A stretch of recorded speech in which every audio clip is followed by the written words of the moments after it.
and welcome to join us for this edition of AN in English News, and I'm Abdul Ahad Mohammadi. Two separate blasts in southern Helmand province killed 14 people, including improvised bomb against Afghan and foreign forces, officials said Tuesday. In the volatile Nowzad district, a group of 7 militants died while trying to cut a pipe bomb and fit it into a vehicle on Monday, provincial spokesman Dawood Ahmadi said. On the same day, 7 people, including 6 women, were killed in an explosion in Nawad district of Helmand province inside a house used by a local Taliban commander, Mullah Manan, a senior security official said.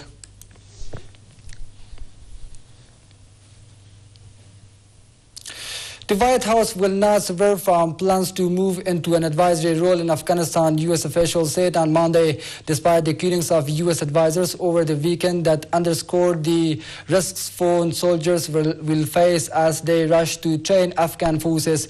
We are not going to let the events of the past week influence the long horizon view that we are taking, Defense Department spokesperson George Little told reporters on Monday, adding that there was absolutely no reason to change course when they were making the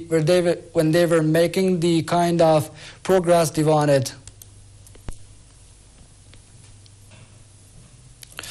Washington is influencing Pakistan authorities to extend transit facility to India through Wagah border for export of goods to Afghanistan. Sources in Pakistan's Commerce Ministry confided to Observer newspaper that U.S. is the sole driving force behind prompting Pakistan to extend the MFN status to India. The USAID officials in their meetings with the authorities at Pakistan's Commerce Ministry exerted pressure to honor the long-standing demand of India seeking transit of its goods to Afghanistan. The paper added that the top political leadership of the country is also inclined to the move, but authorities in Commerce Ministry resist the pressure.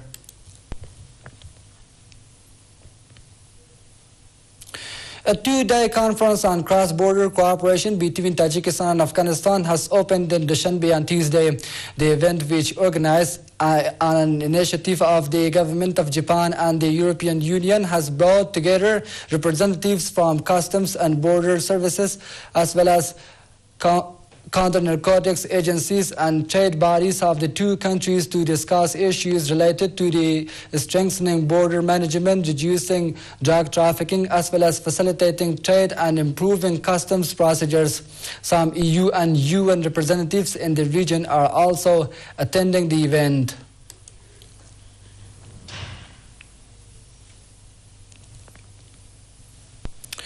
Afghan police, backed by National Army and NATO-led forces, have killed a dozen anti-government militants during a series of operations over the preceding 24 hours, the Interior Ministry said in a press release. During the operations conducted in Logar and Khost provinces over the past 24 hours, 12 armed insurgents have been killed and 3 others sustained injuries, the statement said.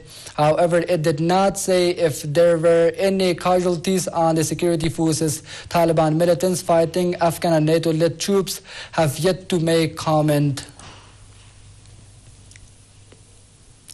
Israeli officials say they won't warn the U.S. if they decide to launch a preemptive strike against Iranian nuclear facilities.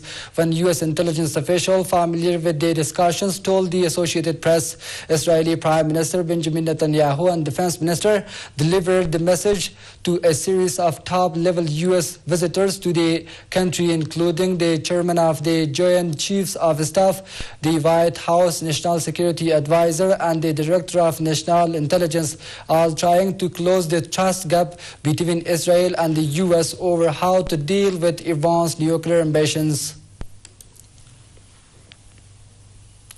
At least 18 people were killed Tuesday when gunmen opened fire on a bus carrying local Shia community in Pakistan's mountainous northern district of Kohistan. The bus was en route from Rawalpindi to Gilgit with 39 passengers on board. All the people on the boat were Shia, and at the moment it looks like they were targeted by armed men from the local Sunni community, a senior police official said. Officials said the blast came under attack in an area inhabited by two Sunni tribes about 165 kilometers north of Islamabad. Attacks on Shia community from Sunni extremists in Pakistan are regular. Police and bailiffs have moved in to remove tents from the occupied London camp at St. Paul's Cathedral. The operation, which began just after midnight, was mostly peaceful, but there were 20 arrests. Occupy London was last week refused permission to appeal against a High Court decision to allow their eviction to proceed. The City of London Corporation said it regretted that it had become necessary to evict the protesters. Occupy London, which campaigners against corporate greed set up the camp on 15 October.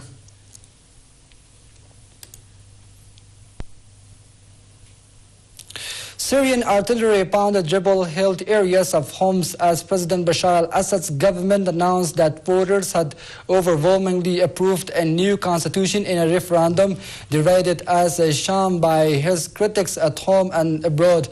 While foreign powers argued over to arm the rebels, the Syrian ministry on Monday said a reformed constitution, which could keep Assad in power until 2028, had than 89% approval from more than 8 million voters. Syrian presidents and Western leaders described the vote as a farce conducted in the midst of the country's turmoil.